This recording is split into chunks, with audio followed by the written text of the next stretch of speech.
যানজট এড়াতে রাস্তার ডিভাইডারে মোটর বাইক তুললেন তরুণেরা। ট্রাফিক সিগন্যালে সার দাঁড়িয়ে রয়েছে গাড়ি, সেই ভাগ গলে বেরোনোর উপায় নেই। যানজটে পড়ে সময় বাঁচাতে দু চাকার বাহন নিয়ে ট্রাফিকের খেল দেখালেন একদল তরুণ।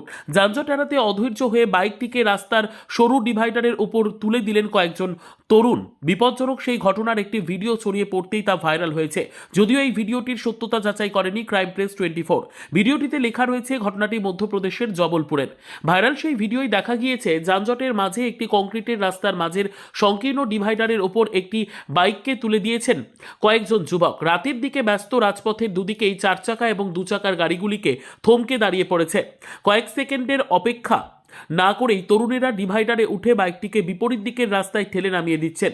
একজন তরুণ তার বাইকের সামনের চাকাটি ডিভাইডারে তুলে দিচ্ছেন আর অন্যজন পেছনের চাকাটি স্থির করে ধরে রেখেছেন। অন্য আরেকজনকে বাইকটিকে তুলে অন্যদিকে নামিয়ে দিতে দেখা গিয়েছে। বাইকটি নামাতে গিয়ে টালমাটাল অবস্থা হয় এক তরুণের। আশপাশে থাকা লোকজনেরও অবাক চোখে তরুণদের কীর্তি দেখতে থাকেন।